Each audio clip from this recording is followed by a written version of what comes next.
Live. Three, Why am I two, thinking- now we're live. Happy Monday, Doug.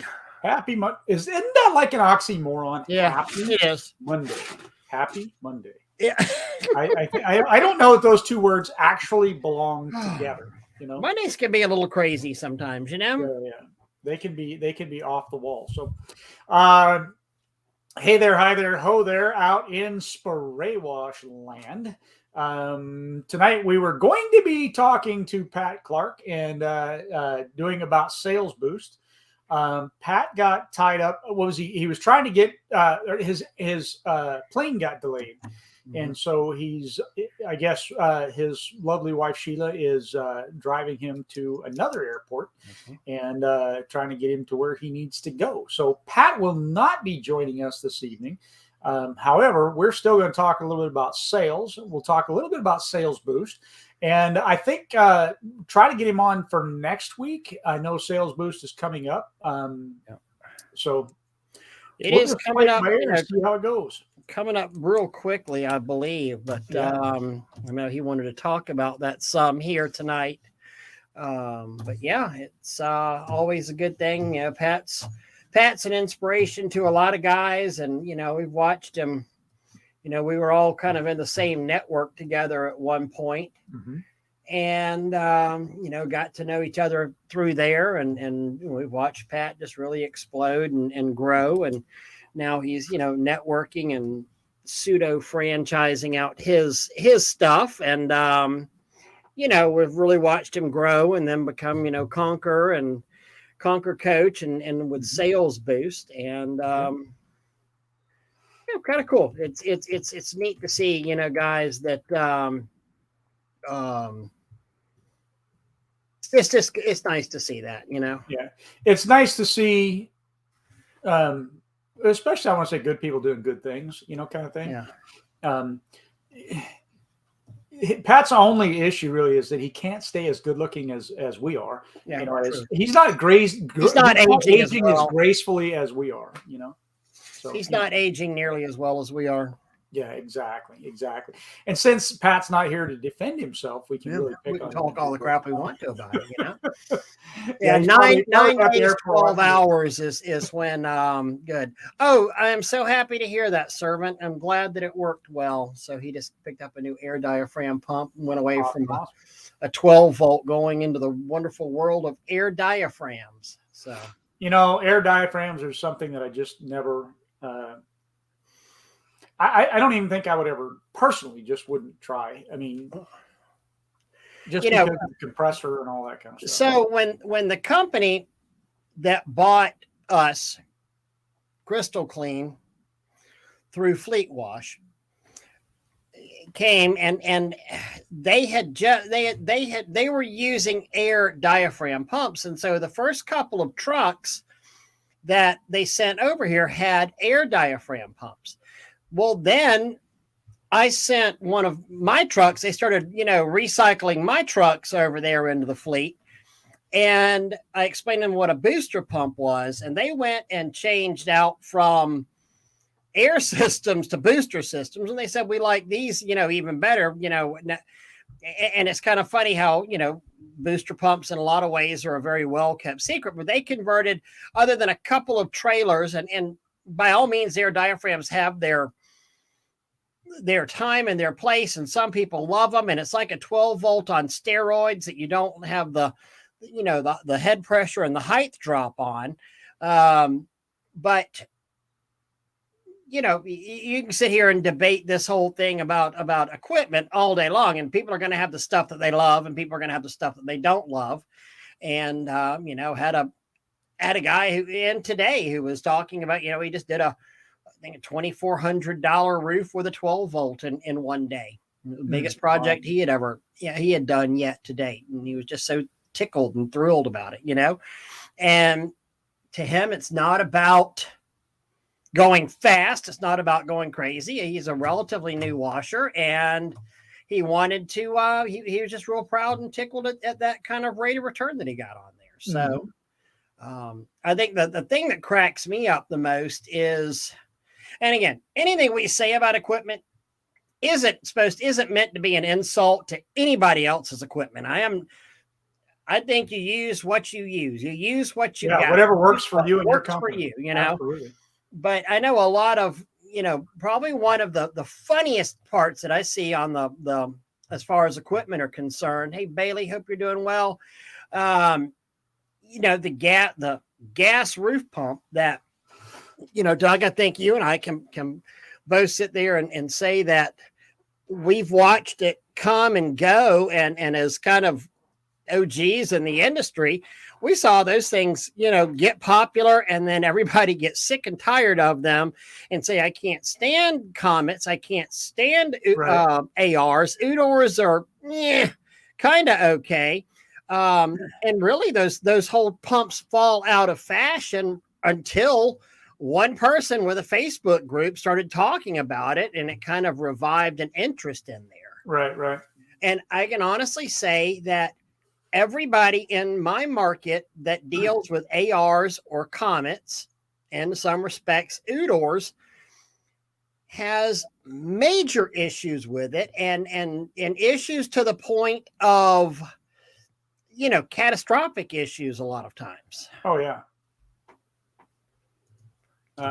So just now that we got quite a few more people on here, I just want to put the reminder out there that Pat Clark will not be joining us tonight. He had an issue at the airport and has to go to another airport. And so his wife is currently driving him to a bigger airport to get him to where he needs to go. And so he's not able to join us. I think we might try again for next Monday. It just depends, because he's got the sales boost coming up. We're trying to get him on before the sales boost happens. So he won't be joining us tonight. Hopefully, maybe next week, because we'd like to discuss the sales boost with him. And so we'll talk a little bit about sales tonight and kind of get you pointed towards the sales direction. But then we're just going to kind of make this, since it's an off the cuff, we're going to kind of go off the cuff tonight and see what happens. And yeah, sales boost is in 9 days, so we will have a chance to have him on before sales boost. So I love this. Pump Up Sprayer can do amazing things, and there's many that need to be using them more. Amen. Yeah. Okay. Doug, funny. Was that you that put that on there? Because you and I just had this discussion about an hour ago. That was not me. That was not me. And look, this actually falls a little bit into the sales line, as far as that's concerned. So I'll tell you a little bit about what happened to me this weekend. And for me, I think this is something to think about when you're talking about homeowners, and when you're and it does go in the line of the sales process with homeowners in them trying to do things themselves. I had an extremely, extremely painful. I wish that somebody would have been pulling my fingernails off while breaking my teeth at the same time, rather than doing what I had to do this weekend.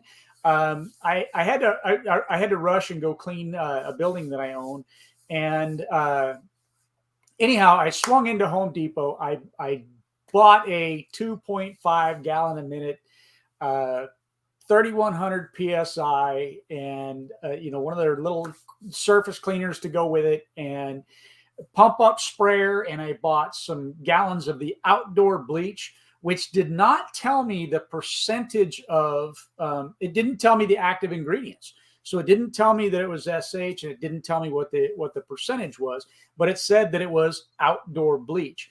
I'm telling you, this is the stuff that a homeowner would have bought and taken to do their own job. And it was the most painful experience, because I know that those are completely the wrong tools for the job. And doing that job with those tools showed me just how painful that was for me as a professional. But I could it helped me relate a little bit more to what a homeowner would go through.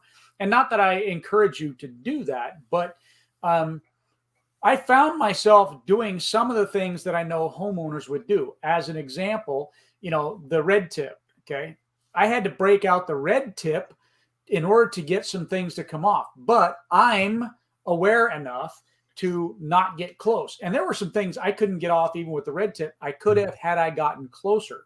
Okay. And then I would have been damaging stuff. And I knew that. So at least I have the knowledge base to stay away from. And that's something that the homeowner doesn't have. So back to the outdoor bleach. I basically broke it down to a 10-to-1, 10% mix, and it didn't touch it. So I bumped it to 20%, didn't touch the mildew that was on the building. I would have had to have gone 50-50 because I ended up being at about a 30% ratio. And, they claim that it's supposed to be like 9% is what you see most of the outdoor bleaches. 8%, it should be the outdoor bleach. Yeah. Right. So I really would have had to have bumped that up to about a 50-50 mix in order to get it to do what I needed to do. But I wasn't about to do that because I know it's too much stuff going on there. Mm-hmm. And the building also has a little bit of rust here, and I didn't want to create more of a problem. So, and I guess part of the point in that is that, we don't realize sometimes even what the homeowner's going through and their thought processes in what they're trying to do and what they're trying to accomplish. And why did they use the 0 tip or the red tip? Because that's what comes in that package. And when you're trying to use the other ones and they're just not working, not all, and a lot of it wasn't working because the GPM isn't enough, not necessarily the PSI. But even that, I had to get really close at 3,100 PSI, what's actually coming out of the end of a 15-degree tip. I wouldn't get it close enough to cause damage, though I found myself getting closer and closer. So I was just kind of amazed and shocked at how poorly the bleach worked and how poorly the pressure washer and surface cleaner worked. Even though I knew that that's how poorly they would work, it's just something I had to do in a pinch. Yeah, and that's typically what the homeowner is actually going to go through. Mm-hmm. Yeah, absolutely. So when you're trying to sell to a homeowner, and then I had a conversation today about somebody else who the homeowner wanted to do pave. It's actually not a homeowner; it's a condo association, and but one of the homeowners of the condo association was talking about sealing some pavers, but having them clean first, and they had been cleaning them over the past many years. And the person that I was talking to said, "Look, I don't even get it because this is a really expensive place, right? Like, I mean, why didn't they hire a professional to clean this outdoor balcony patio area, common area, when, they're out there pressure washing it themselves?" You got to remember that sometimes it's just that the homeowner really wants to do that. They enjoy doing that. And it wasn't until I brought that up to the contractor, he's like, that she did say that. She said, I like doing that. And that's why I did it. It's just getting to be too much for me because of her age. Right. So you also have to be careful when you're, especially in the sales process, and you go to the resident or they send you pictures and you see damage caused by a pressure washer. What's one of the first things that come out of our mouth? What idiot did this? Yeah, what idiot took care of that? Well, that idiot happens to be me, the homeowner, right? Yeah. It's them or their grandson or his best friend or the guy from the her best friend's husband or something. You really got to be careful about that. And any one of them.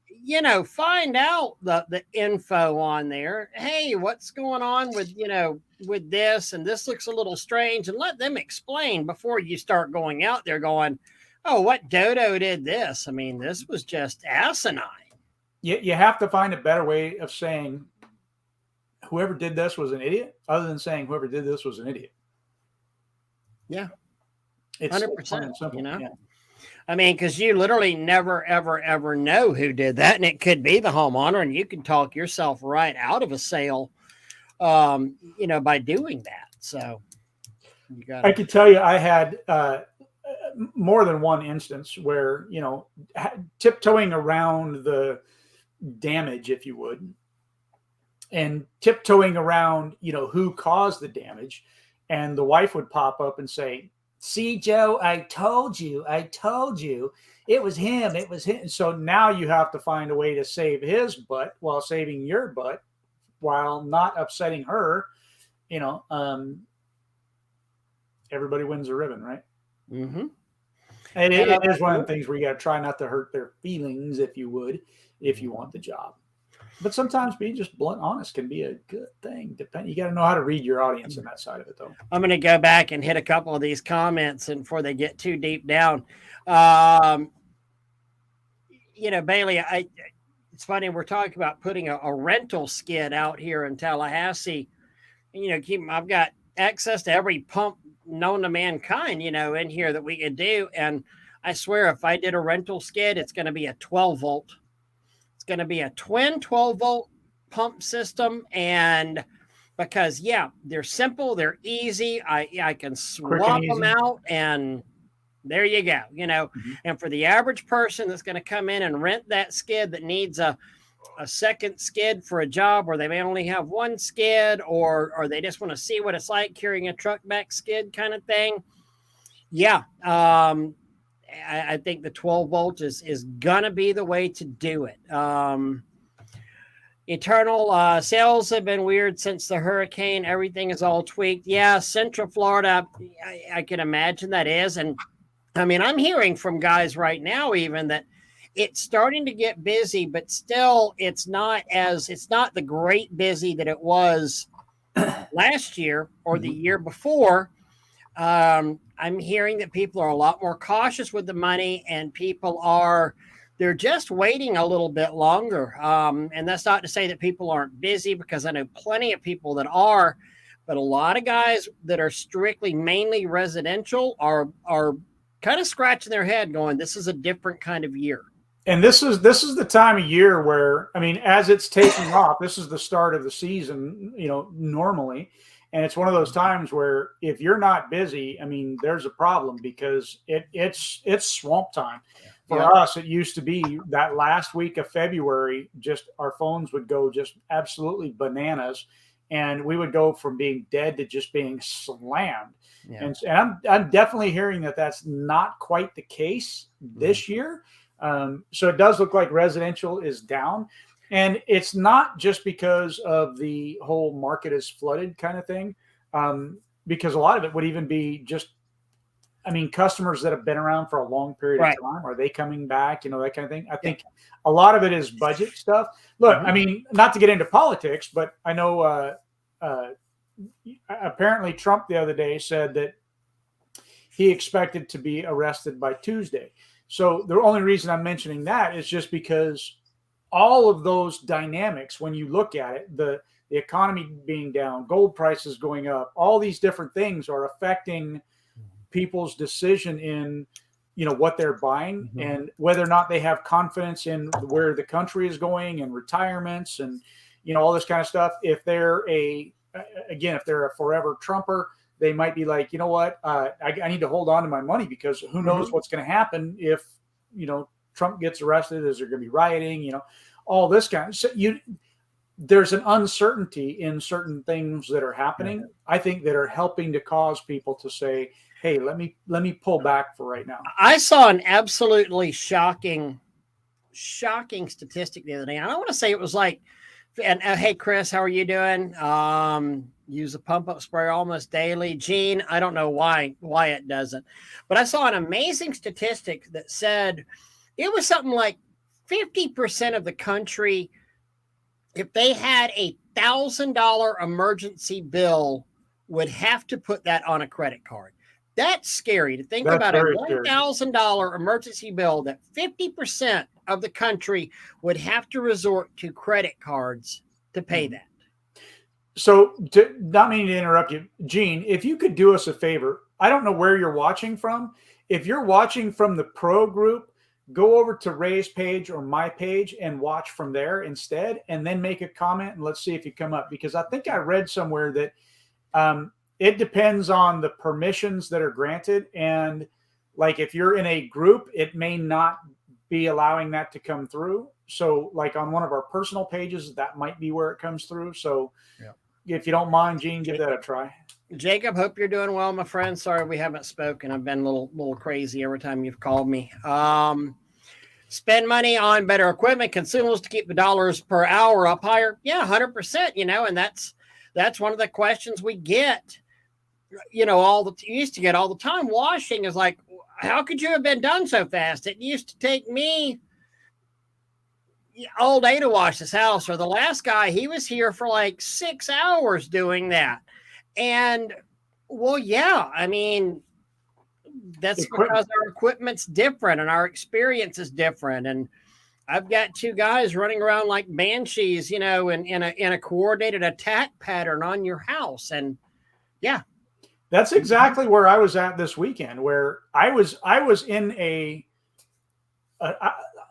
I guess the best way to say it is a homeowner setup, which would be something that some new guys would use, going out and just buying a pressure washer, reading some things on the forums and pump up sprayers. And it was a painfully long time. I mean, to get a couple small areas of concrete done and, a stairway done, I must have spent maybe close to 6 hours doing it. I mean, that's something that if I would have had my equipment, I mean, literally 45 minutes, an hour, I'd have been in and out of there, done and gone and down the road, kind of a thing. And that's including setup. It was such a small thing to do. Yeah. And it took me about 6 hours using the wrong equipment. And that's the whole thing. When somebody says to you, well, how can you be done so quickly when the last guy was here for 6 hours? Proficiency in equipment. We have quality equipment, high end. I mean, this is where the money is at. This is where we spend our money. Because I'm not going to wash the first floor first and then the second floor like a dodo. And then go back. Todd is parroting that same thing. Same here. Calls are picking up, but not where they need to be. Now, one thing I will say about in our area, we used to always find that depending on the pollen, oh my goodness, I just got a notification that you can make $1,000 a day pressure washing in my YouTube, in my Google Chrome. That's amazing. Did you know you can make $1,000 a day pressure washing? I would not have made $1,000 with the equipment I had. Trust me. Oh man. So, but we always found that the pollen season also dictated. And it's heavy. Yeah, and it's heavy, and then some years it's stickier than others. I've noticed mine's pretty sticky this year, and then a lot of people have gotten smart and go, I'm going to wait till this pollen stops dropping quite as much before I get this. So Eternal saying they were in Southwest Florida, direct hit. All the pool cages, roofs are gone. Insurance isn't paying, just so many variables. Yeah, that does make it tough whenever you get a, catastrophic hurricane. That was Ian, I believe. That makes it really, really tough on there. And, we had the same thing up here with both Michael and Hermine for a couple of years. And it really just changed. In fact, there was, we had like all these years in a row, we actually had hailstorms, which was really bizarre for our area. But hailstorms, and a bunch of that got replaced by insurance. And then after that, we had Hurricane Hermine. And then right after that, we had Hurricane Michael. And it really kind of changed the landscape of roofing up here. But still. Am I missing something? Was there a hurricane recently? Hurricane Ian, yeah, the one that hit Bradenton, Sarasota. When did that hit? October this past year? Oh, okay. I'm thinking like we're talking here in the past couple of weeks. Oh, no. It was towards the end of hurricane season. Right. It was a bad one. I'm with you. So Tim, hey guys, hope you're doing well. Amazing how many homeowners think we come in, throw pressure, everything, did a roof cleaning, went out to bid a house wash today. We were cleaning the house. They said we were not going to do the roof wash because it would ruin the shingles. Most people understand the process we do and that it can be done without causing damage to their property. Tim, one of the reasons I always say we would literally carry that Arma sheet in our trucks. And so if the technicians ever got any questions, and here's the process that we follow as recommended by the Asphalt Roofing Manufacturers Association. And it's also a shame on us because that's 10 houses, $1,000 a day. it's something I learned fairly early on too, where I think it was the third year, maybe somewhere in there, my third year, I think it was, and I was out giving an estimate to somebody that I had worked for before, and or no, we were doing the job. That's what it was. And she said, "Well, I can't wait for you guys to finish up because as soon as you're done, I got somebody coming to." So we were doing the roof, and she said, well, "As soon as you guys get done, I got the guy coming to wash the house in the driveway." And I was like, "What? Why didn't you just have us do it?" "Oh, you guys do that? I didn't know that. I would have rather had you guys do it and just do the whole thing." Right. She didn't know we did that, right? Yeah. We weren't putting it out there. And when I sold her the roof, I didn't try to sell her the house at that time. I didn't try to sell her the driveway at that time. You never know what it is that they want. Just because they call for one thing doesn't mean they don't want the other things. Yeah, it's true. That was a very hard lesson for me. Yeah, that's a tough one to sit there and swallow right there. Not even that you missed out on the money, but the thought that you're just that piss poor at marketing yourself. Yeah. That I didn't do. Holy crap, you know. That's I'll never forget, Tanya was, a guy had said he went with another bid over us, and he told Tanya, and he said, we're well, why did you choose them? Did our follow-up. Well, this person does this and they protect the plants and they tape off the outlets and blah, blah, blah. And I told Tanya, it's like, well, duh, anybody worth a damn does that. We of course we do that. She's like, yeah, but we're not telling the people that we're doing that. And that was, real early on. I mean, this would have been 2011. We redid our estimates. And then it was like, okay, what's going on with the property protection? Bam, paragraph like that about it. So, yeah, yep. And that's, I know later on down there, somebody, Facebook user saying packages, upsell. I got to tell you, man, packages were what launched our company as well, because being able to package things together and be able to tell people, a way of adding the services in without adding the services in. Look, if we do this and this, we can give you a little bit better pricing here. It also helps save on the whole, can you come down in your price a little bit? Well, if we bundle this and this together, then yes. But if we're only doing this because of time, whatever, we really, we can't. So to me, you have to have a reason to come down in your price at all. There's no reason to come down in your price if you're not changing some parameters, right? There's just not. So the parameters that you can change are, if we're adding services and we're going to be there longer and we don't have to go to another job, that's a reason for me to give you a discount if I'm staying here. But if you're only having us do the roof, no, I gave you a great price. It's based on the equipment, the materials, the time, the expertise, all of that. This is what it costs. We don't guess. We know what it's going to take to get the job done. Our plant and property protection, blah, blah, blah. Boom. And that's how you build the value in it as well. But packages, man, I can't tell you how they catapulted our sales. That $40,000 project in 4 days, not because we're that good, because our equipment is that good. And, frankly, you're that good as well, too. I mean, you don't stumble around into something like that and get that good. And I want to bring this up, too, is remember this right now. If somebody is calling with what all's going on in the world right now, if somebody does call, they're probably pretty serious right now about getting something done. They're not kicking tires and window shopping right now. It doesn't mean that you shouldn't follow up, though.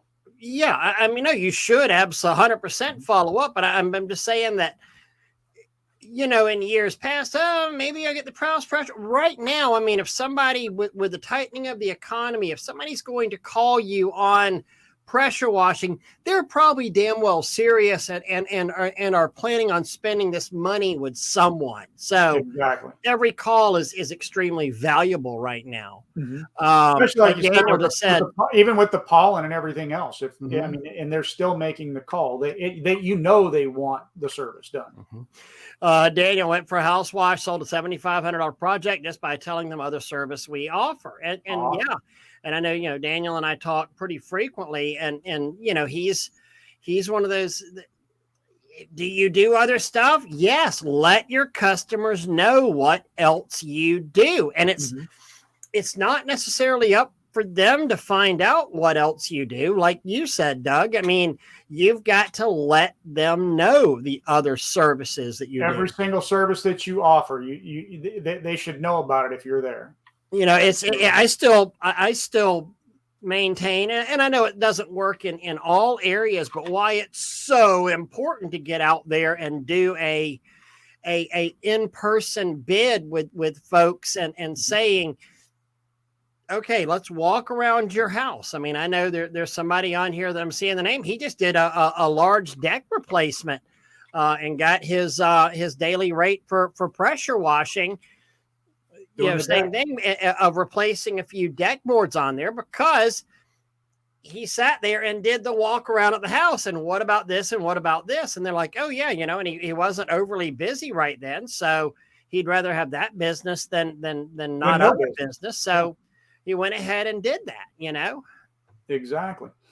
Man, I had a great point 2 seconds ago, and then I started thinking about something that person had said, and it drew my mind elsewhere, and kind of thing. Like Michael said here, roof to the road has paid my mortgage for years. Have to look to educate customers. You never know what they know or what they need until you present them in a professional way the services you can offer them. We are there to serve them. Yeah, 100%. Like Tim said, we have to educate each customer one bit at a time. Absolutely. Yeah, you do. When doing your closing rate, how many do you count? 10, 20, or 50? I go by tens. I always have, because it's easier math for me. And so if I go out and I do 10 estimates, I gauge my closing ratio off of those 10. However, at the same time, in the end, we got software, and that software will determine it for us. So I don't care if that number ends up being 32 estimates or 74 estimates, right? It's going to spit out a number that is our ratio of closing. Right. We started in packages last year, closed 100% of the jobs. It was a package. That's actually a bad thing, Sean, in my opinion, because if you're closing 100% of your jobs, you're probably too low in your pricing. That sweet spot really is between 40 and 60%, because if you're dropping below 40%, you're probably on the higher price range market. And if you're closing, above that 60% range, I mean, you're probably leaving money on the table. And Gene, so I'm curious to know if Gene switched over, because Gene, if you notice on here now, you are coming up. So I'm wondering where you switched over to get your name to come up. If you do one job per customer, not offering every service you provide, not only are you missing out on business, you're also providing poor service to your customer. Absolutely. And guys, understand this. I mean, this is part of the myth that so many people, well, the laughable thing that I saw, make $1,000 a day pressure washing. And it's from one of those groups that also does, you can make $500 an hour. You can make, it's all over the board whenever you look at their YouTube. So you can make $300 an hour. What? I thought you just said, you've got another video that says make $500 an hour. But I hear it from so many guys, and being a vendor now, I have such a unique perspective as being, the guy that I used to be with spray wash. But I hear it all the time. Yeah, man, it was awesome. We were racking out, $250 an hour yesterday. And I'm like, oh, wow, that's cool. I was like, so, you had what, $2,000, $2,500 a day? Well, no, we had about $1,000 a day. And I was like, so he's like, yeah, we did 2 houses. And I was like, okay, but I thought you were making $250 an hour. Well, yeah, we did, and then I drove I went here and then I drove to the, and I drove to that house and I did this house and I drove back across town and I did this house. And it's like, what's your drive time worth? You can't really say you're making $250 an hour whenever you're only doing that for 4 hours a day, unless you're a part-timer, then rock on. But, if this is your business, you really have to look at an 8-10 hour day as what your rate is that you're making. And if you're missing out on opportunities like that, then you're not making near as much as you think you are. Like on whenever you're talking to guys sitting around a water cooler somewhere going, yeah, I make $250 an hour. It sounds great. But if you're not maximizing the hours where you're actually making that $250 an hour, then you're not really rocking it that much. Hey, going back to the thought that I had, because it had escaped me and now it came back. Anyhow, if you're like, when you're giving your estimates and we were talking about making sure you let them know about the services that you offer that they need, you should also let them know about the services that you offer that they don't need. In other words, like, let's say, for example, that you go out, whether the homeowner is there with you or the homeowner is not there with you and you're doing the estimate, rain gutters. Let's say that their rain gutters are cleaned out or that they have gutter guards over the top of them and they don't need to be cleaned out for one reason or the other. It's still a good idea to mention that, like to say to them, hey, Mr. Ray, great. I noticed you got gutter guards on there, so we won't need to be cleaning out your rain gutters. You think, why would I say that? Again, it's not necessarily just about that sale every single time. Mm-hmm. It's about putting it also in their mind. So they might say, well, I have another rental property and I wasn't thinking about the rain gutters. Can you go clean those rain gutters out? You see what I mean? Yeah. Or, I didn't think about that. Maybe my neighbor, right? Or they're talking to the neighbor and they're saying, yeah, well, he was even going to clean out the rain gutters, but he noticed that we had gutter guards, right? So at least I'm mentioning that we do that service, even though they don't need it. They might need it someplace else, or they might have a friend or neighbor that needs it. So always somehow fit in what it is that you do, or even on your estimates, you could put not needed, because some guys have on their estimate forms all the different things that they do. And then they, write in the pricing and all that. If that's on your form, I would still write in, not needed or something to that nature. Right.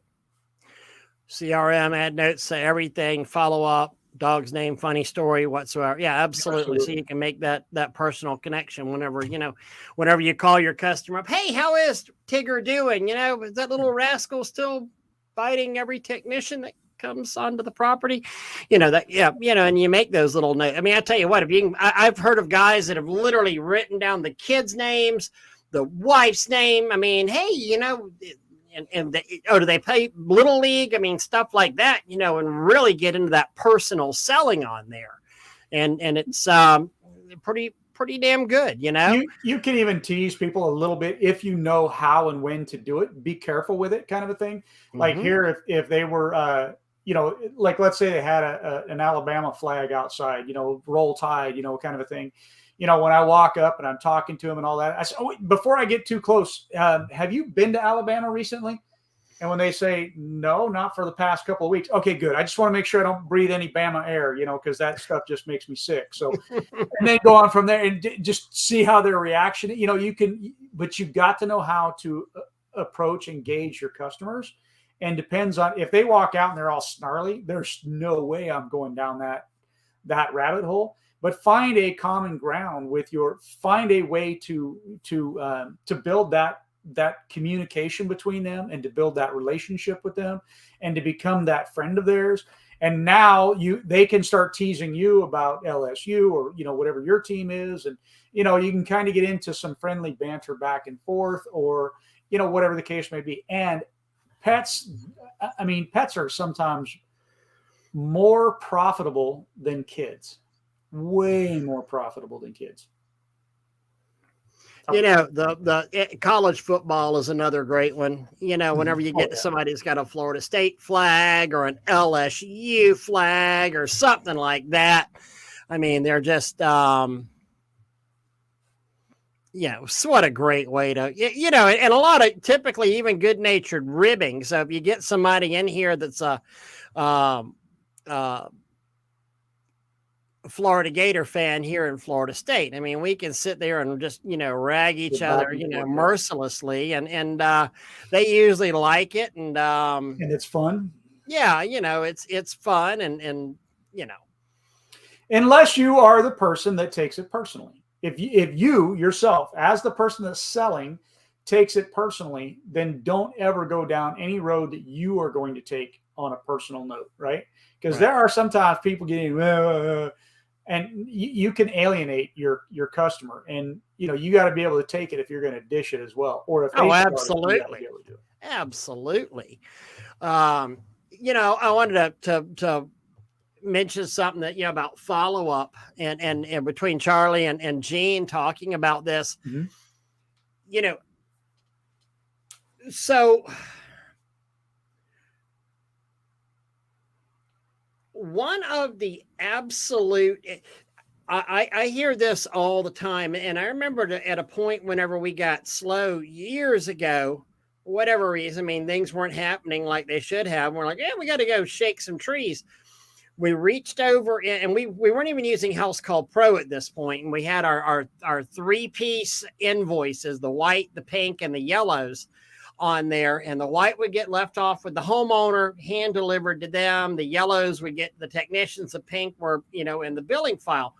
So we'd know if something wasn't scheduled because, it would be the yellow and the pink on there. Well, we started calling all the ones that hadn't scheduled. And I went back for like a period of 4 months and started calling these people. Lo and behold, we filled up 2 weeks worth of work from calling those because, one, you had assumed I didn't get that bid. And I see this all the time with guys. Oh, some lowballer got it because I didn't get it. That's always the excuse. Some better price.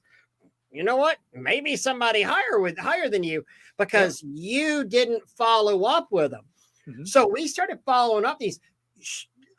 Crap stuff happens in people's lives, guys. And just forget.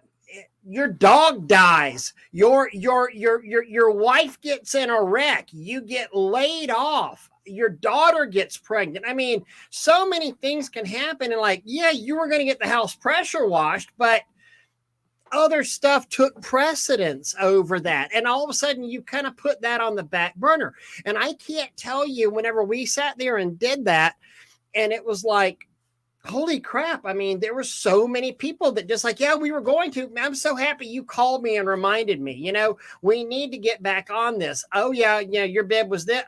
Fantastic. Let's get this done. Even at the age I'm at, and this has been happening for many, many years. It's not just recently, but, and how many times have you had it where you're like, okay, I need to make sure I get this done before I leave. Before I run to the office, before I get in the truck, before I do this, before I do that, I need to make sure I send this. I need to make sure I send that. And the next thing you know, you're halfway down the road. And you're like, dang it, I forgot to do that. Right. Mm-hmm. The homeowners are doing the exact same thing. And then the next day they're like, I got to call somebody to clean this place, but it's too early. Nobody's open yet. So I'm going to wait until after I finish my coffee. Get done with your coffee. And the next thing you know, you're back in the truck rolling down the road and you're, oh man, I forgot. And another call comes in or something happens, or, good Lord. I mean, life is what happens whenever you're making other plans. And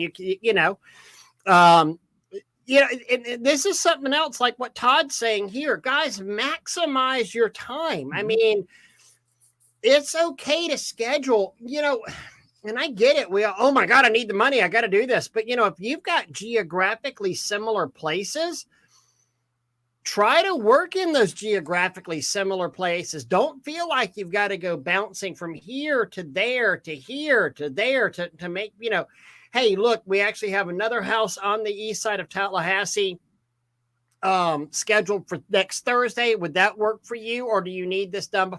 Oh, fantastic. Thursday will be absolutely great on there. That would be one of those areas where you could give a discount only if you wanted to, if they're asking for a price break or whatever. And because I don't believe in giving in discounting or giving price breaks, but if you're already going to be in the area and they're willing to let you come in at that time. Mm-hmm. Now there's an argument on both sides of that though. And the other, so we had this discussion many, many years ago, really, about doing the same neighborhood. And some guys, and I understand both sides of the coin. So if you're in, let's say, the same neighborhood, some guys are saying, well, I want to do it all the same day because I decrease my windshield time, which increases my profit margins, right? But then there's other guys that will say, well, I want to do them, a day after, right? So I want to do one house here. Like, I don't mind driving 5-10 miles in another direction to do another house, because then people in that neighborhood see my truck more often, right? Mm-hmm. So at 7 o'clock in the morning, I'm rolling in, they're rolling out. And then 2 days later, they're rolling out and I'm rolling in. And then 2 days later, so they're continuously seeing you versus they just see you the one time. So there's arguments on both sides, though I like to get everything done in that area in that day in one time. Mm-hmm. Mm-hmm. And actually, again, if you have multiple trucks, driving through a neighborhood with all of your trucks, if it's like a rainy day and you're thinking, okay, well, man, I got to take the day off, and, or it's a really windy day or whatever the case may be, there's nothing wrong with hopping in your trucks, right, just going in circles around busy areas, busy intersections, let them see all the trucks, because you notice that when it's the same thing over and over again. Yep. And I know you were a master at this, Doug. I was pretty darn good at it. And what Gene's saying, repeat services. You know what? You should, by God, every customer you have, residentially especially, well, and commercially, but residentially, go ahead and just go under the mindset of same time next year. Yep. I mean, don't assume that, they're your customer from here on out to lose, and discuss with them after they're thrilled with you about, let's make you an annual recurring service. I can do this, for 10%. If you'll do this on the same anniversary every year, we can go with a discount of X percent if you feel like. You don't even have to do that, but schedule them, book them out, go ahead and do that. Another thing, whenever you get slow, even if you've not done this with people, if you're using a CRM or even have a stack of invoices just broken apart by month, you should be going in there right now and going, hey, Ms. Johnson, this is Ray Spray Wash. I noticed, by the way, that your anniversary for your cleaning is coming up that we did last year on April 15th. Want to see if we can get you on the schedule again this year for that. So, and if you're not emailing your people, if you don't already have them done that, and you need to shake some branches, this is a great way to shake it and see what fruit's going to fall to the ground doing that. Your email program absolutely should do that for you. But a lot of us aren't doing an email program. So let's go down that rabbit hole just a little bit. Let's say, for example, I'm saying to Ray, hey, let's go ahead and get you on the schedule for next year, and they say, no, I'm really not. I don't think I want to be on the schedule for next year. Let's wait and see what it's going, what it looks like, next year before we go ahead and schedule it. Okay. Now, what do you do? What do you say at that given point in time? That's not it. That's not an invitation to give up or to quit. I'm actually going to still try to get them to sign. They don't necessarily have to sign on the dotted line. You're just saying, look, if you'd like, we'll go ahead. We'll still put you on the schedule for next year. If you're not ready for it at that time, that's not a problem. We're plenty busy enough. We can always push you out another month or two, right? But it's your job at that time then to make sure you're calling them a month in advance or 2 weeks in advance, whatever. I say a month, because if they say, well, no, I don't think I'm really ready yet. Okay, great. Let's go ahead and we'll put you on the schedule 2 months from now, right? And then 2 months later, if they're still, keep 2 months from now, until they say yes, right? There are other ways to finesse that conversation to get them into right now. And part of it is price point, really. Okay, Mr. Ray, great. If, we were trying to maintain the same price point as last year, we even offered you a little bit of a 5% discount. If not, I think the way costs have been going, it's going to move back up into, and throw out a different price for them if you want to do that. Because sometimes that little movement in price is enough to get them to say, yeah, okay, let's go ahead and do it. Or if you happen to be in the neighborhood and you drive by and you see that it's looking dingy, dirty, whatever, that's another call for it. Okay, yeah, I happen to notice that your driveway's starting to look bad again. And if it gets too much worse, we got to go back up to that original price point because we got to go back to doing more work to get it to the clean place again. Money's a driving factor for everybody most of the time. And doing that little bit of I'm telling you, sometimes that dollar range doesn't have to be much of a change. $10, $15, $20. You'd be amazed that they're like, and it's a thank you. It's just a call to action, and it's a thank you for, I always cracks me up and oh, $50 off for new customers. Screw that. Why aren't you giving $50 off to your loyal customers? Guys that have already spent money with you.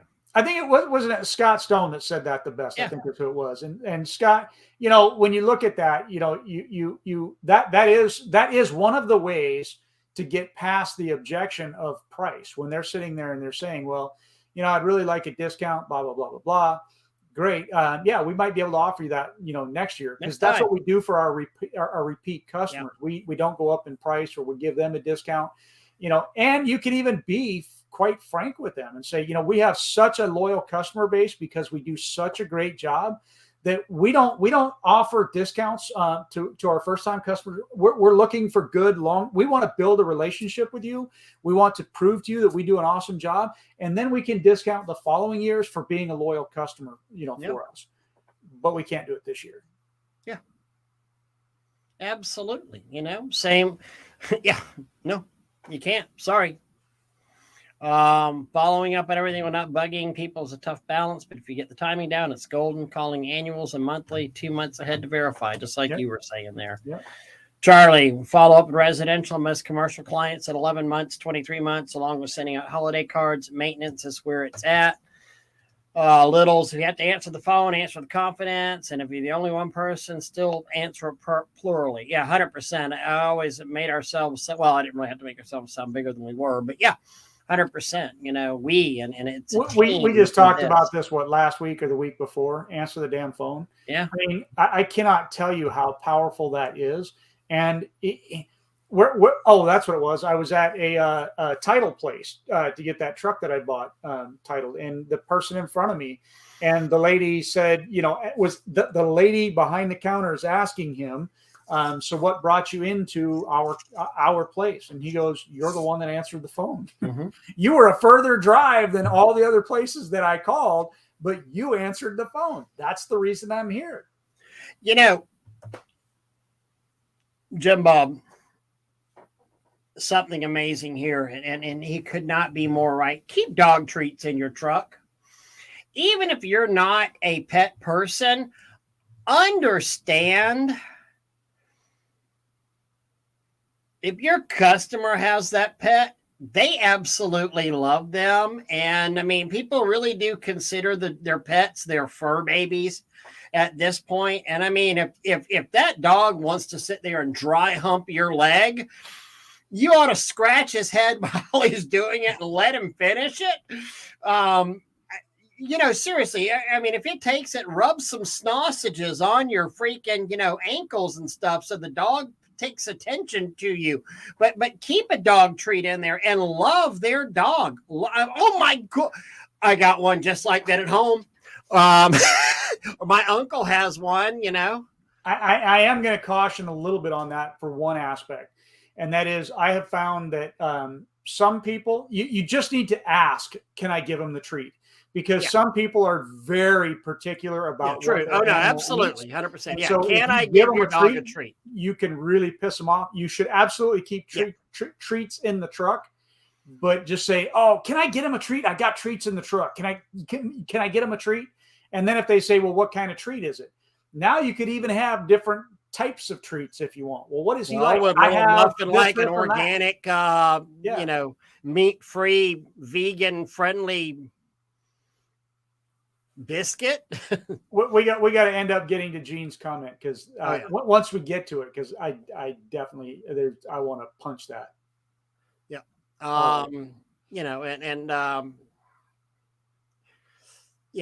Love their pets. I mean, this Absolutely. Is just one of those things. Okay, so pets, find something similar or dissimilar. I mean, the Florida football versus Florida State football, or Alabama versus Auburn or things like that. I mean, I assume you walked in at the dog dry humping your leg. And you're patting the top of his head. And this is a great, look, so he's got a puppy that's allergic to chicken. So 100% doing that, Yeah, absolutely. Mm-hmm. Yeah. And the last thing you want to do is create a problem. And poison their dog. Yeah. Hey, you're the guy that killed my dog. Yeah. Thanks. And then they're getting on Facebook and saying, we didn't hire him because he killed our dog. They're not explaining the situation. Like, we were driving down the road at 5 miles an hour and your puppy ran out and, right. crawled underneath our tire, kind of a thing. Oddly specific, Doug. Yeah. Oddly specific. All right, Gene. Doug, I'll let you handle this one. So. All right, I got to go. So Gene is saying if you're putting a $5,000 customer on hold because you have a $150 driveway to clean, you're a fool. I think you should just end it right there because that's exactly correct. I mean, it's part of the point, right? I mean, yes, you want to treat everybody the same, be fair, all, blah, blah, all that kind of stuff. But man, if you have a good customer or a high dollar customer, it has to be about your company, your family, your growth, your whatever, right? And so if you've got a $5,000 customer on hold because you have to clean a $150 driveway, you are a fool. I agree with Gene on that. Well, and look at this. You've already got the $150 driveway. Yeah. It's booked. Especially if you're there doing it. My guys used to get, but before I grew and had enough guys and I wasn't on the trucks, my ground guys would be like, man, are you really doing that? Here I am up on this roof way up there teetering back. Yes, I am. Yes, I am.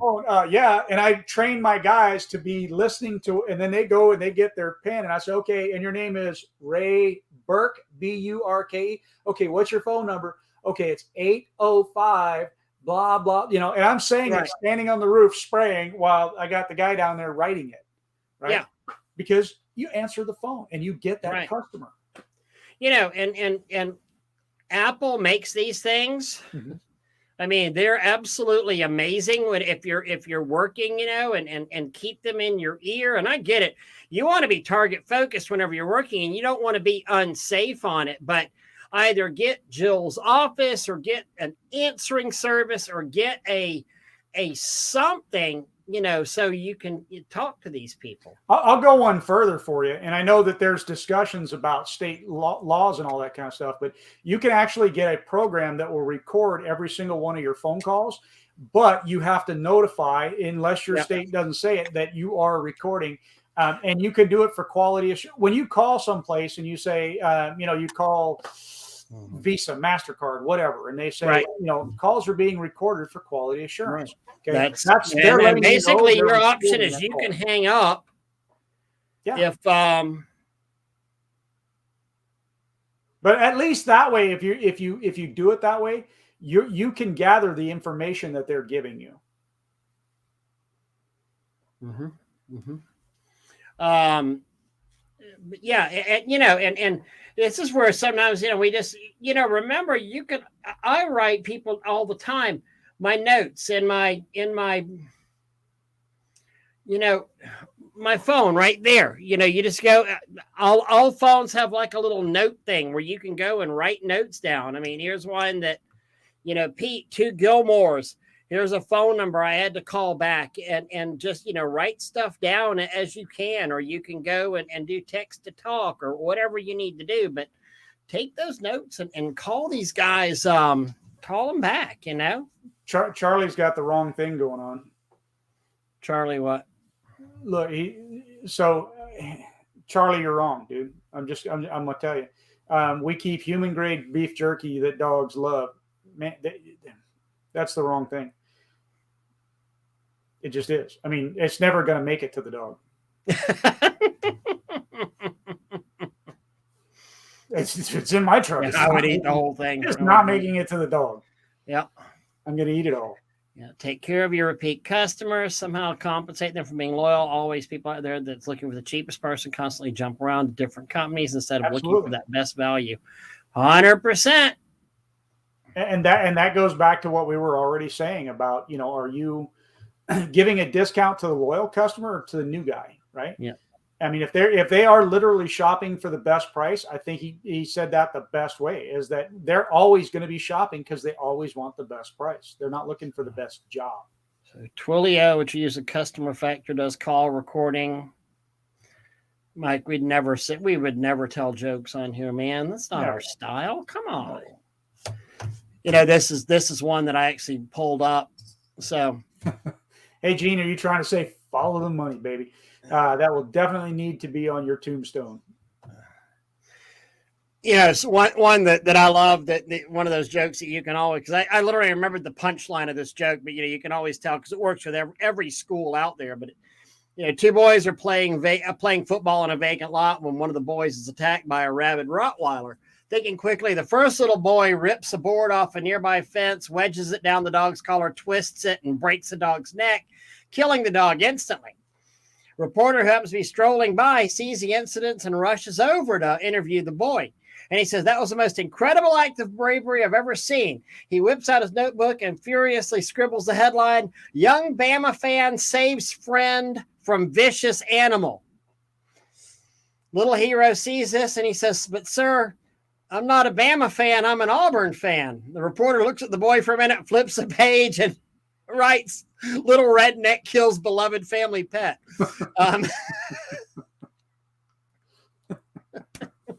Yep. Perception. Yep. You're not saying the media twists things, are you? Not at all. Their own, twisted idea. Yeah, whatever. Oh, so it had a decline, Mike. Same price as last year. Ouch. That sucks. Hey, you don't win them all, Yeah. But what was his reason for the decline? That would be my question.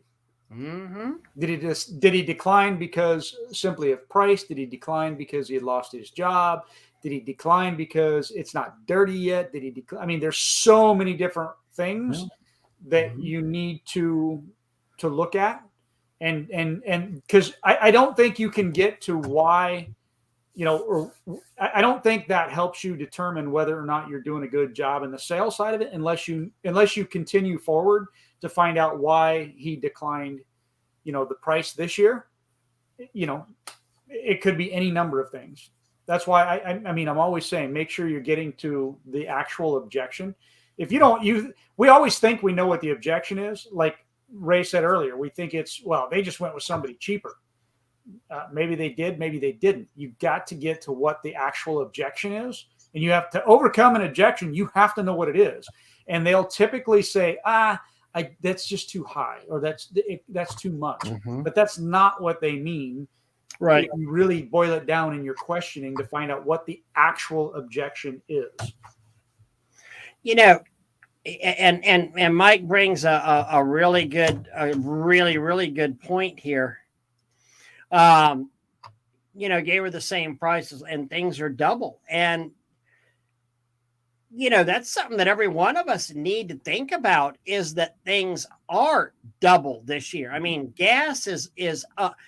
Everything is up 30-40% over where it was in 2001, guys. I mean, your bleach is up, your gas is up, your insurance is up, your everything is up, and everything these consumers are paying for is up as well too. It's why they're cutting back. And that's, might be part of the reason, but, and then they think that our services are supposed to, be cheap, but we have to sit there and explain to people. I mean, honestly, whenever Tanya and I sold Spray Wash, we're looking at the money we got for that and going, okay, this is good. I mean, this is going to be a one heck of a nest egg for whenever we finally stop working. But when I look at the 30% devaluation, we can either say we've got 30% inflation or a 30% devaluation in our money. Either way, same thing. It's just two sides of the same coin, but what we thought we were going to retire with ain't nearly as much as we thought we were going to retire with, you know? Mhm. Exactly. Thanks, Brandon. Yeah. Let's go. Yeah, everything's up. So, Mike, I see where he said, at first he said, don't know what her reason was. She told me, give me a good price. I messaged her back to see if she needed me to adjust services or adjust something, hoping to hear back. Let's see. Don't know what her reason was. She told me, give me a good price. So again, for me, I think half, if not 3/4 of sales is never stopping with the questions almost, right? If she says, give me a good price, I might even come back. What, in your mind, what's a good price? Yeah. You know, if she says, well, $350. Okay, great. I can do that. Which plants do you want to die? You know, I mean, finding a different way to bring in that the other guys, you know, kind of a thing. You know, I can't do it for the 350 because we take care of your property, we take care of your plants, we do that. And realistically, if I'm going to go to that price point, I would have to cut out all these safety features. So which safety feature do you want me to cut out? What do you want me to cut out of that job? Right? Well, I don't want you to cut anything out. Okay, so great, sign here. Right? Somebody said earlier about, you know, you give the price and then you be quiet. That's definitely an old sales tactic that works. Right? You say, okay, and the price is $10,265.17. Sign here. Mm-hmm. And you go dead silent. They're going to be uncomfortable. They're going to finally say something, right? But you've got to get to the objection, the real objection of whatever it is. Do you remember you were in Tallahassee and we were talking to those kids that were selling the thing on Google? You know, how to launch your Google business, and we were looking at doing something like that with the academy. Yes. And you were sitting there telling me, like, don't say a word. Don't say a word. Buddy, all right. Let's give the full story, though. Kind of. So what happened was some guys were trying to sell us some advertising or something to that nature. And we said we would listen to their spiel or their pitch or whatever kind of a thing. And they went on about how great everything was and how good everything is and blah, blah, blah, blah, blah, blah, blah, blah, blah. And then I think the price was like $30,000. It was $30,000. It was $30,000. Yeah. And we can put this package together for you for right now. We're doing a special. It's like 70% off or something like that. We can do that for you for $30,000. Are do you want us? Are you guys ready to sign? Dead silent. And Ray looks over and he's like in the other room and he's getting ready to say something like, don't you freaking dare. Don't you say a word. Yeah. The funniest part about it was once, we're like, okay, he who speaks first loses. And so Ray and I went off doing other things. We're literally talking about classes. We were just talking about classes. I mean, we were on a speakerphone with them. And finally, after like 30 minutes, I mean, they were like, so are you guys still there? And we're like, oh yeah, we're still here. We honestly kind of forgot that y'all were on the phone. Sorry. We're just not interested in $30,000 for this, Yep. It was so funny because they waited for it had to be almost half an hour. Yeah. Half hour to see who was going to win that silent thing. Yeah, and we out silenced them. So yeah, everything goes up. And I want to say, yeah, I love what Rich said. We're going to use, so I could go for some $2 gas, $1 chlorine, and a mean tweet right about now. Yeah. Everything goes up, and we got the $69 guy rolling in. And if, unfortunately, Eternal, that's something that we're going to see this year because there's been a lot of people getting into this business. And sadly, what's going to happen is that people in a last-ditch Hail Mary, they will think, well, gosh, if I can't be here at $99, I'm going to do this at $89. And if I can't, oh man, $89 isn't working. I'm going to try $79. Ah, God, 79. My phone's not ringing at $79. I'm going to try $69. I've At some seen it point, before. I saw this happen in 2009 and 2010 and 2011 during the recovery. And people assume they can go and compete on price. But, there's an old saying we've got, poor people have poor ways. And I don't mean that to say impugn anybody with a lesser financial status. That's not what it's meant. I mean, it's just whenever you're poor, you're freaking poor, and you're going to have the damn poor ways about it. And let's face it, the pressure washing, while we can all argue that, yeah, it's going to damage your property and eat your paint away, it's not necessarily something that's going to be life-threatening immediately right now. Got to get this done. And if you're worried about your kids' tuition to school or buying back-to-school clothes, or can you afford to take your family on vacation this year? Or let's go with eating.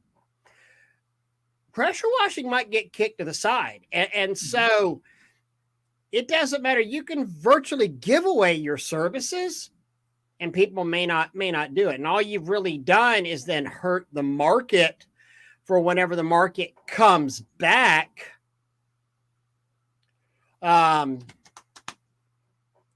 People then go, well, I used to see signs for $69 just last year. Well, yeah, call that guy. Oh, wait, he's out of business. Yeah. Well, and that's what I was going to say. Even at that price point, sometimes they don't show up for the job anymore. Yeah. Because they realize they're not making any money. And they didn't come to that realization when they were selling the job. Mm-hmm. It wasn't until after they drove away, they're like, man, I can't make any money at that. It's going to cost me, $49 between gas and chemicals and, all this kind of stuff. All that work for $20, man, it's just not worth it. And then they don't show up, right? So, those are things that happen, and sometimes you have to just let it play out and let them die off on their own. It's just like what happened with that guy the other day. For those of you that had followed it, where the guy had sent me a message on a property I have for lease, and he's like, "Hey, I want to wash your driveway." Okay, well, did you look at the pictures? The driveway's it's gravel, But I ended up telling you, because his thing was he would do it for a cheap price. And I'm like, dude, know your value, right? Because the cheap price is a turnoff for me. If you tell me I want to do it for a cheap price, you turn me off, because I know that you're going to have to cut corners, or you don't know what you're doing. That's just it. I don't want you on my property. I don't want the damage. Mm-hmm. Lots of homeowners see it that way. Mm-hmm. Yeah. There's especially the ones you want, generally their first objection is not their objection. Repeat it back. Because obviously you have a reason for saying that. Can you share why you feel that way? And Rusty, that's absolutely an amazing word right there. Feel. How do you feel? Why do you feel that way? Mm-hmm. Because so many of our purchase decisions are made on emotions, not logic. And 100% I agree. Why do you feel that way? Shut up and listen to what they tell you. Yeah, if you don't give them the opportunity to finish what they're saying, let them get it out. Let them tell you. You're really hurting yourself, because first of all, who do people like to talk about, Ray? Themselves, right? Yeah. So if you give them the opportunity to talk about themselves, they're going to tell you every objection that they have, every sad story that they've ever done. They'll tell you that they're only going to pay 10 cents for the job, or they're going to tell you, I would pay 10 grand to have the right person doing this job. It's just I'm having trouble finding somebody I'm comfortable with. My daughter had been sexually molested by some guy that came and tried to sell her something. You don't know what the issue is. So you listen to them, get that out, right? And once you know what their objection is, now you can say, all of our guys have been drug tested. If you use the ask a SEAL thing, you can bring that up. You can do, we run background check. You could do all these things to get past that objection. Because people buy from people they know, people they like, and people they trust. And your job is to become those people. What, the north side of our house power washed, and potentially the stone walkway. 1,200 square foot house. Woohoo! You get the walk and the wall. Walk and a wall special right there. Rich, So hope you're doing I well, actually buddy. love those because I'm going to say, yeah. So it's $1,200 to do that side of the house and the walkway, or it's $1,200 to do the entire house. Full house. And that, yeah, exactly. Because I got to stretch out the same way, no matter what. I'm going to be here to hope spray. your battle's going well, buddy. Yeah, We need to have you back on here and talk. Richard is such an inspiration in what he's been through and what he's going through, and you know, just keeping a great attitude and a great atmosphere about him. What did we talk? 2 weeks ago or something like that? And man, it's just good to hear your voice, and glad that you're doing that. You're doing well. So still kicking. 90% off. If Gene charged 90% off, he would be probably in the right price range of everybody. Yeah, he probably would actually be making more money than most of us. So I like this. Our new company has our new area has a new company offering any 3 services for $389. Wow. Yeah, there you go. Wow. What basically one service should be. Yeah. Mike saying, you know what? I need a deal too. Your time is valuable. We will never get our time back. Yep. If you don't value your own services, then why would any customer value it either? Yep. It's just what I was saying about the guy that, was talking about he'd do it for cheap. He didn't value his service, which meant I didn't value his service. Yep. Not even a little bit. They called us they called to shop us, and I caught them. They called me a woo. Well, when I told him if he wouldn't have wasted my time and told me the real reason he was calling to start up and wanted to not drop to the bottom out of the market instead of making me price a fake house, and I searched the caller's name on Facebook, and their business logo was. Oh, yay. I actually had a customer today. And his dad has just bought a rig, and he's in Florida. I'll just leave it at that.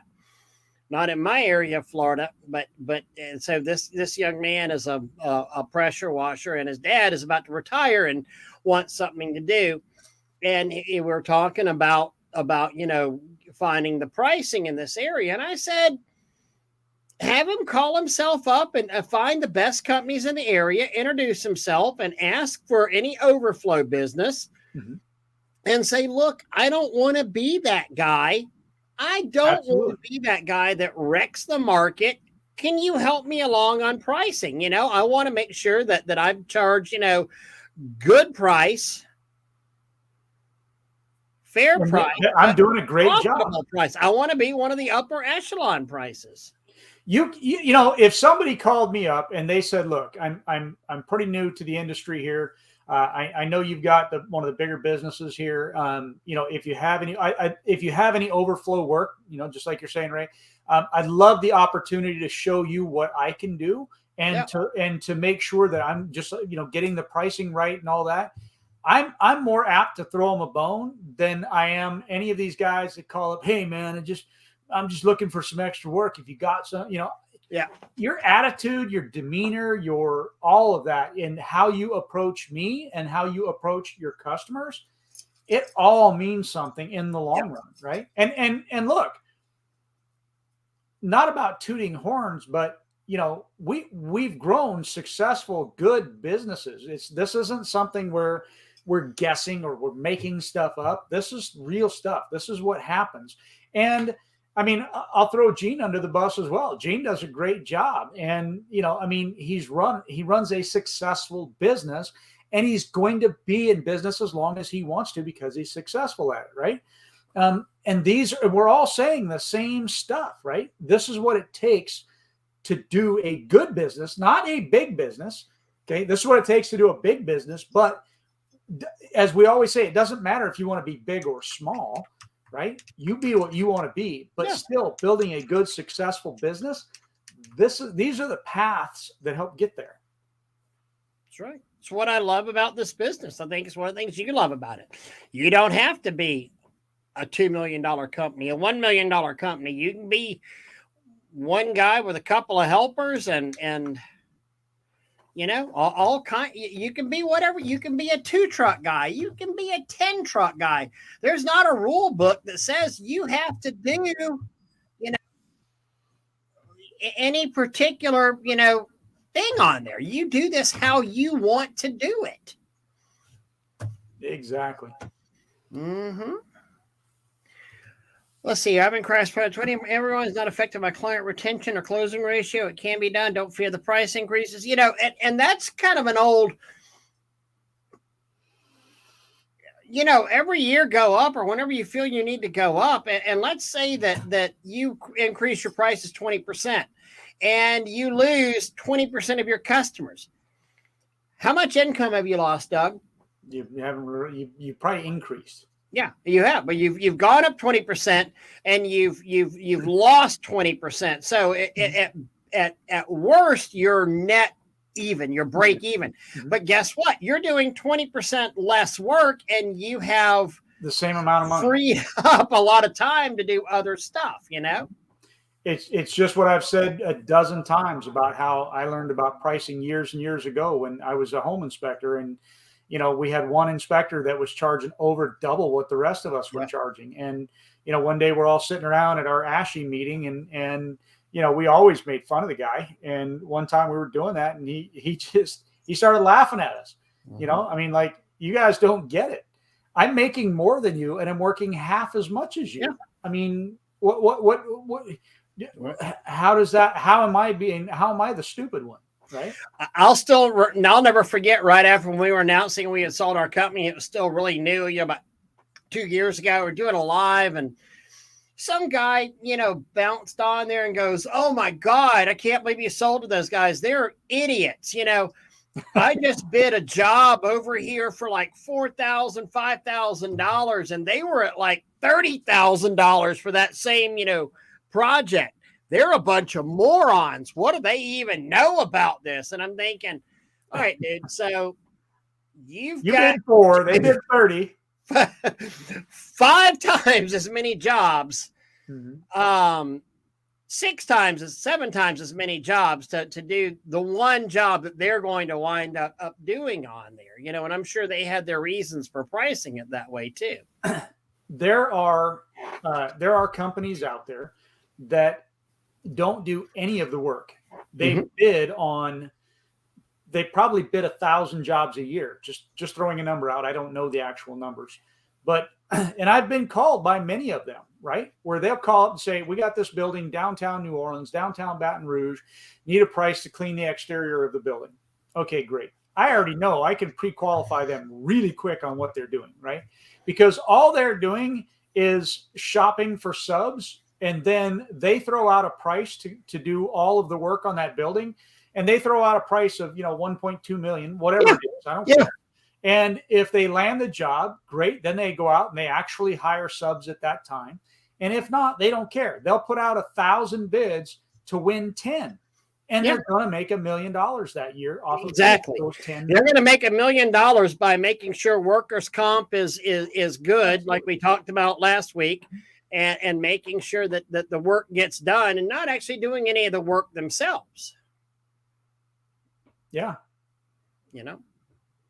I mean, guys, y'all understand. And this is one of the reasons, general contractors are a great source of business as well. If you can get a big, good general construction, project guy, great source of business with it, because they're not always looking for just the cheapest guy. They're looking a lot of times for the really dependable guys to work for.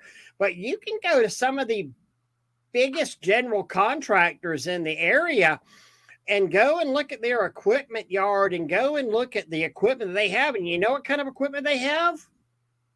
Nothing. They've got big, fine, shiny, fancy offices where they have draftsmen and they have project engineers. And I'm sure they have some, maybe a little bit of equipment, but 95% of, if not 99% of everything they do is just subbed out work. A general contractor is just hiring subs. And, on a lot of times on those, it boils down to the insurance that they carry and that they'll make you carry. And so this, I'll use Shell Oil. We did a job for Shell Oil, but we did not do the job for Shell Oil. Shell Oil hired one specific company to do all of their projects. And then that one specific company goes out and hires all these other people, like my company, to go and do this job for them. Okay. They're just, I mean, they're not, this wasn't totally just a paper pushing type of a thing with them, but there are those companies out there. They are carrying the umbrellas of insurance and the umbrellas of things so that they can do that exact thing. Shell Oil doesn't want to go out and search for all these people. They would rather pay this company to do this. And so those things are out there and they're real. And it's not about, look, on that particular job, I remember the one that we did that was specifically for Shell, where I think it was they needed a $5 million or a $10 million insurance policy from us. And I'm like, okay, the job that we were doing at the time was like $2,500. Right. And I shopped around getting that. It might have been a $5 million policy. It was $5,000 for the year. Yeah. I'm like, I can't do that. I can't spend $5,000 to make $2,500. It doesn't make sense to me. And the guy said, well, throw it into your price.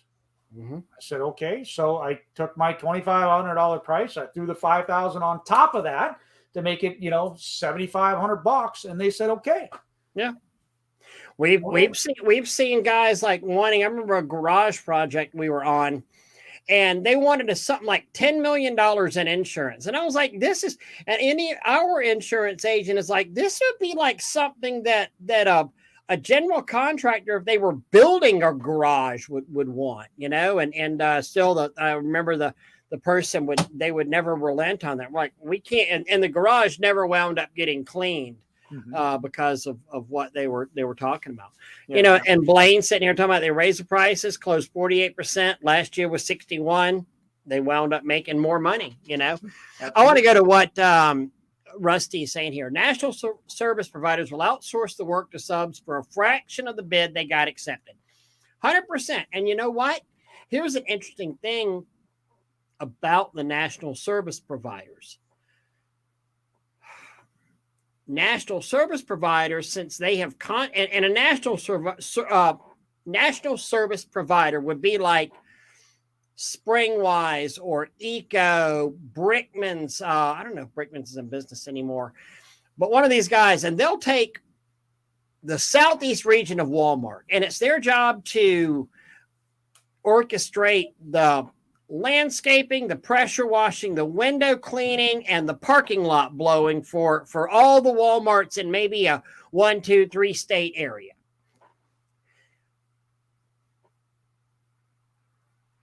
They have to get that work done to fulfill their contract. And I remember with Springwise several times getting bids in for Springwise, and it would come across the email, work order, Walmart Garden Center, $400. And I'm like, you want me to do a Walmart Garden Center with reclaim for $400? I would literally scratch it out and write $1,600 on there. Fax it back to them or scan it and email it back to them. Sure enough, about a week would go by, you'd get an approval letter on there. Pressure wash Walmart Garden Center, $1,600. I mean, they're going to try to get it at whatever price they can, and they may find somebody dumb enough to do it at the price they're offering. But at the same time, they have to get this done, or they're in danger of getting financially punished on their contracts because Walmart 1703 never got the garden center, and they have things built into place there, and you have to get it done.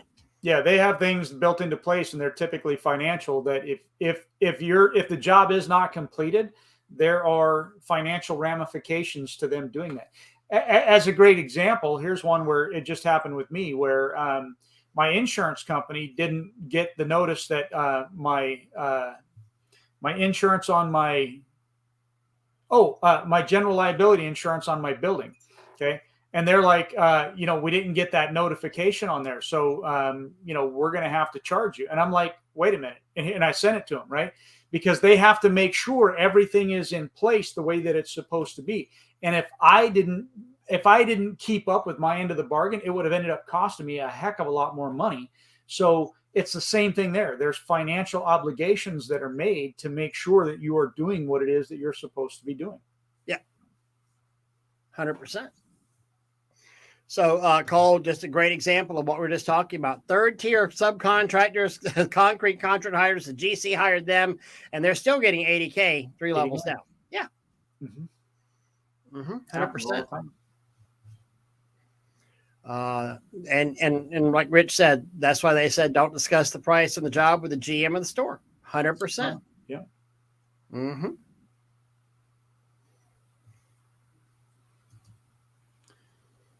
Same for the big companies like Walgreens as an example. They have one company that does everything from change the light bulbs to the maintenance. That's right. Absolutely. MTH, how you doing, buddy? Yeah. Doug, been an hour and a half, Bubba. See that? I think it's probably a good little stopping point. There you go. MTH just joined us. You'll have to watch the replay, Bubba. There you go. Any last thoughts? Anytime I add last thoughts, we talk for another hour. It's great how we can just literally started the whole plan for the night with Pat Clark, just went straight to heck. Yeah. And still can figure out something to talk about. Some of our best ones are these ad lib things. Yeah, they're just off the cuff. We are going to go in the political one night. I swear we are.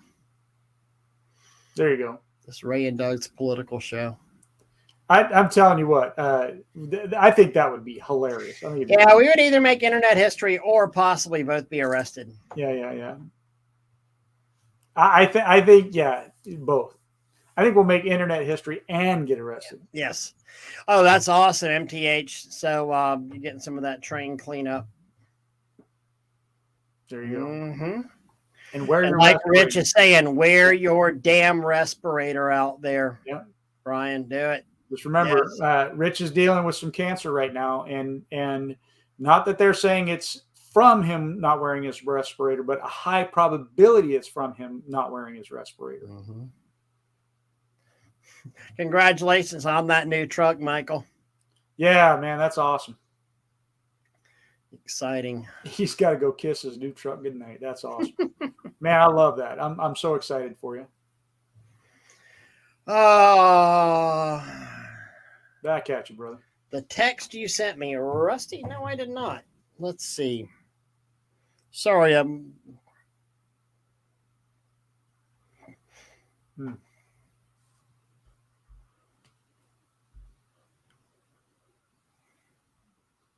You should, man. You deserve it, Michael. You really do.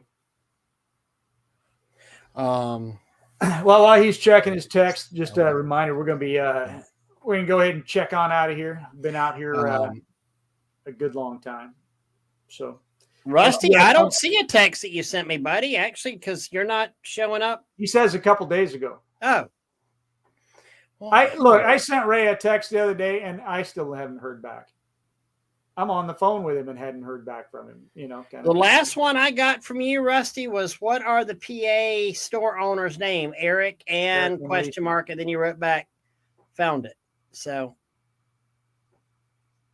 that's it. Eric and Lisa. Oof. Oh man. Oh, instant message. Well, my God, y'all guys assume that I actually look at my phone a lot. Yeah. Oh, there it is. Friday, you sent me a link. That show tonight on Instagram. Ask your doctor or that guy at.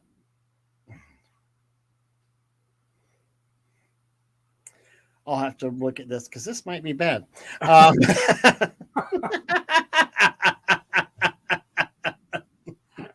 Guys, thank y'all. We appreciate you. Appreciate y'all very much. See y'all next Monday. We'll try to get Pat back on we can help Peace out, in the meantime. Thanks.